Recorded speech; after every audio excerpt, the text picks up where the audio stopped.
Good evening mga kamista at welcome back po sa ating channel at meron lamang po tayong konting pag-uusapang muli o magbibigay lamang tayo ng komento dito muli sa isa na namang kinakaharap na problema nitong ating bida na walang iba kundi itong pabida o pabida-bida na si Marcoleta.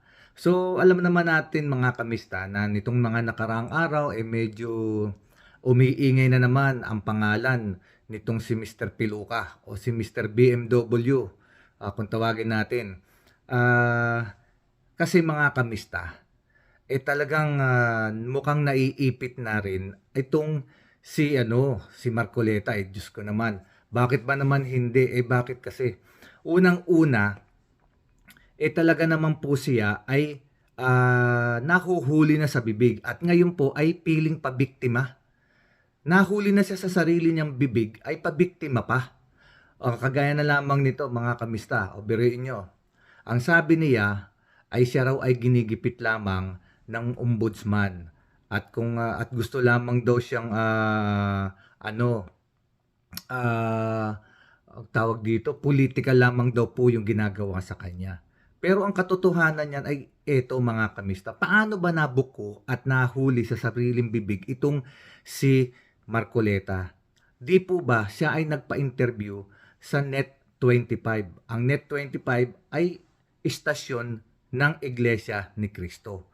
Ay sino ba ang nagbuko sa kanya? Ay di yung kanya ring mga karelihiyon na Iglesia ni Cristo dahil tinanong siya. Sa mismong programa na iyon ay tinanong siya tungkol doon sa mga bigay-bigay sa kanya ng mga kaibigan daw niya o mga ayaw niya maipakilala na ayaw naman daw magpabanggit o magpalagay sa salin kung sino sila. Doon po siya nahuli. Nahuli doon mismo sa programa ng Net25 yung mga pera na ibinibigay pala sa kanya. At doon nga po siya nakita ng ombudsman na pwede siyang makasuhan dahil nga po siya ay sitting congressman. At dahil nga po diyan, siya ay sinampahan ng bribery at saka plunder. Dahil nga po doon sa 75 million pesos na ano po niya, na tinanggap nung siya ay nakaupo bilang isang congressman. Kung hindi ba naman kasi siya pabida-bida, lagi siya nagpapa-interview doon sa kanilang channel. Ang yabang pa naman ng mga tanungan at ang yabang din ng mga sagutan. Kaya nahuli siya sa sarili niyang bibig. Ito ang masaklap ngayon mga kamista. Ang sabi niya, siya raw po ay ginigipit lamang at gusto lamang daw siyang ipakulong. Bakit ba? Kung hindi ka kasi madaldal, kung hindi ka kasi masyadong pabida o paimbabaw, hindi naman kasi mangyayari sa iyo yon. Kung hindi ka maingay. At huwag mo sisihin yung mga senador o ombudsman o yung mga congressman o mga politiko na sinasabi mong ginigipit ka lang. Ang totoo niyan, ang gumipit sa iyo ay yung sarili mong mga kasamahan din, mga kapwa mo kasamahan sa iyong relihiyon. Dahil sila ang nagtanong at nag-interview sa iyo at kayo ay nagyabangan doon mismo sa programa ninyo. Yun ang katotohanan. At ito ang masakit, kaya ngayon ay nagpupuputak na rin itong si Marcoleta dahil binabaan na rin po siya o nag-request na rin po ang ombudsman sa Sandigang Bayan na mag-issue ng precautionary hold departure order laban kay Marcoleta, kay Mike Mike Defensor at sa dalawang iba pang individual na yung nga pong nagbigay ng pera po sa kanya.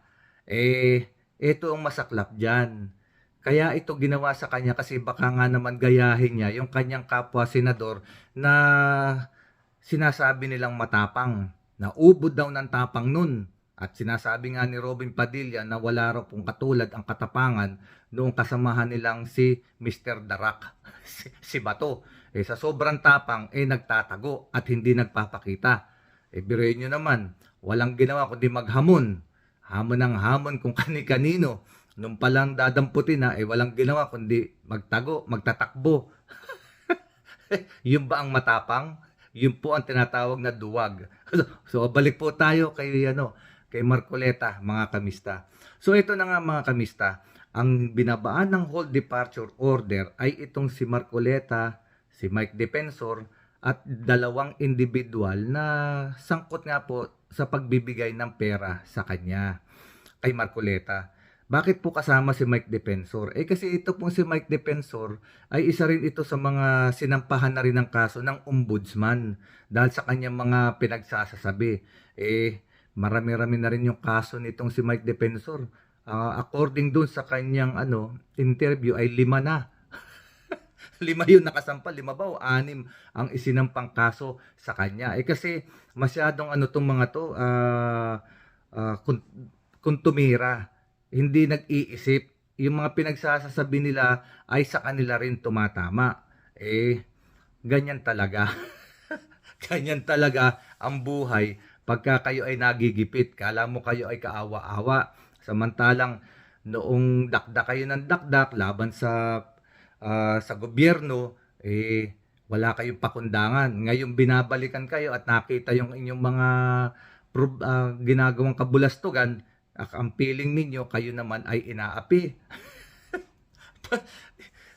Hindi, nakakatawa kayo ang gusto nyo, kayo lang ang nangaapi. Nung kayo na inapi, nag-uugaling kala mo mga bata na iiyak. Ang gusto nyo lang, kayo lang ang nang-aapi. Nung kayo na inapi, umiiyak na kayo. So mga kamista, ito lamang ang ating komento dito. Sana, kung talaga namang may ginawang kabulastugan talaga at may nilabag na batas itong si Marcoleta o ito sila Mike Diferencia, sana, talagang mabilis din kumilos talaga ang hustisya para kung talaga sila guilty, sila maghimas rehas na at nang sa ganun ay matikman naman nila kung gaano kasarap yung bunga ng kanilang mga pinaggagawa at hindi yung mga maliliit na tao lamang ang laging naiipit at silang mga gumagawa ng mga kalokohan diyan sa gobyerno na naturingan natin dapat sila ay magsilbi ay gumagawa lang ng kalokohan at kabulastugan. So mga kamista, ang sabi pa nga nitong si Mr. Marcoleta ay siya na lamang daw po ang matitirang nakatayo. Itong binanggit niya if I am the only one left standing, I will stand. Hindi mangyayari yon. Ikaw ay tutumba sa pamamagitan ng bagbagsak ng kamay ng hustisya. Ikaw ay mananagot sa mga pinaggagawa mo. At huwag kang magyabang Marcoleta na puro kayo salita diyan na kala mo kayo ay inaapi. Pero ang katotohanan ay lagi naman kayo ang nanduduro at nang aapi at gumagawa ng kwento. Naku po, Inday, ito pa ang isang masaklap. So ngayon mga kamista,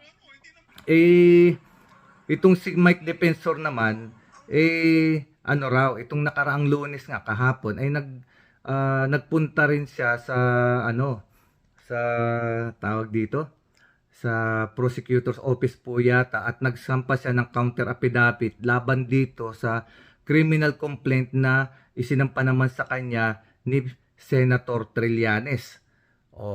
Kasi nga ito kasi si Mike Diferencia ay kung ano-ano rin ang pinagsasabi tungkol dito kay President Bongbong Marcos at bukod nga doon ay isa siya sa mga pasimuno doon sa 18 ex-Marines about sa flood control scandal.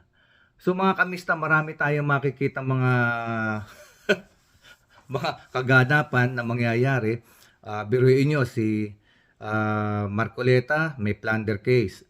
Si Jinggoy sasampahan na rin ng plunder case. Si Mike Defensor sinampahan na rin ng mga kaso. 5 kaso po yata ito. Abay, marami-rami to. Kung buwan-buwan ikaw ay a-attend, mauubos ka sa ang oras mo sa pag-attend ng mga hearing. Sino pa ba? Ito namang mga Bilyar, meron din po yatang kaso itong si Camille Bilyar. Kasi sa market manipulations naman.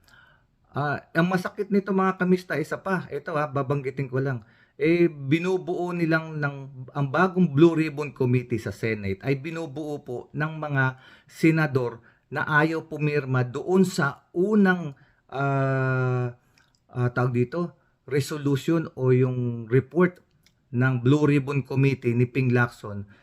Ayaw nilang pumirma sa report na iyon dahil po sila ay kasangkot doon sa report na iyon at sila ay tatamaan. Kaya po kinudita talaga nila ang Senado para maiwasan at ma-derail o huwag matuloy ang impeachment ni VP Sara Duterte, at gayon din ay hindi lumabas ang katotohanan na silang mga hindi nagsipirma doon sa report ng Blue Ribbon Committee ni Ping Lacson ay mga kasabwat din.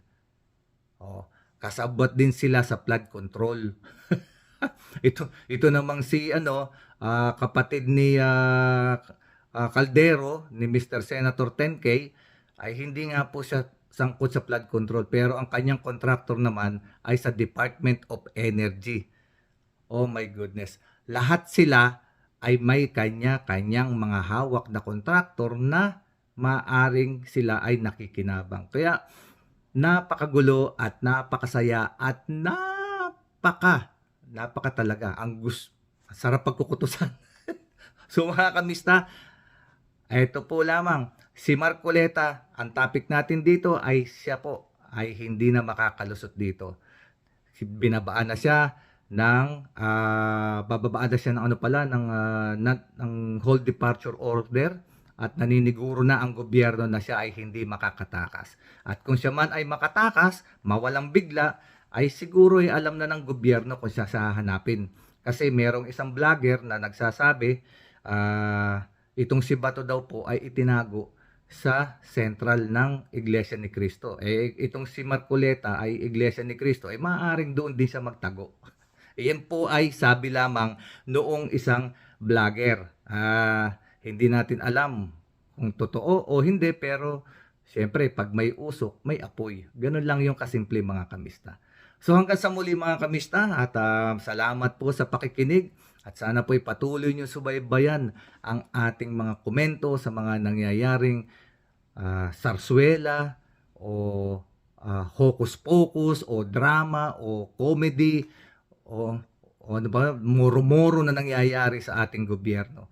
So mga kamista, patuloy lamang nating suportahan ang legitimate na nagtatrabahong mga politiko at punahin natin ang mga politiko na nilalaro lamang ang ating mga kaisipan, ang ating bayan. So mga kamista, maraming pong salamat. Please subscribe, like, and share. At malaki pong tulong kung kayo po ay laging nanonood ng ating mga video, kahit na boring po o walang kwenta, panoorin nyo na lang, kasi ang goal po naman natin, ang kikitain ng ating vlog ay maibigay yung kikitain sa mga abandoned child, sa mga bata na inabandon na at kailangan po talaga nila ang tulong dahil wala pong tulong ang ating gobyerno sa mga bahay ampunan.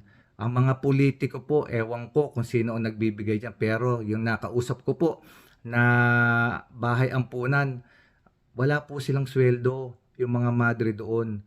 Umaasa po lamang sila sa mga bigay ng mga good citizen na nagbibigay po ng oras at konting finances, konting tulong, mga pagkain, para po magtuloy-tuloy po lamang ang mga bahay ampunan na pinapatakbo ng mga pari at madre. Umaasa po sila sa mga good Samaritan, sa mga tao na may mabubuting kalooban na tumulong.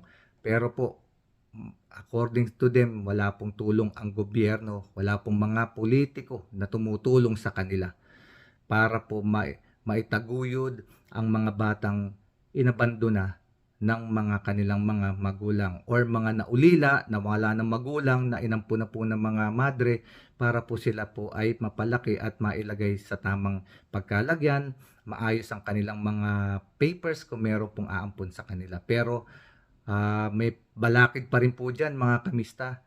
According po sa mga nakausap natin sa bahay ampunan ng mga madre, nahihirapan po sila dahil ang gobyerno po pala, ang DSWD, ay meron din po silang problema.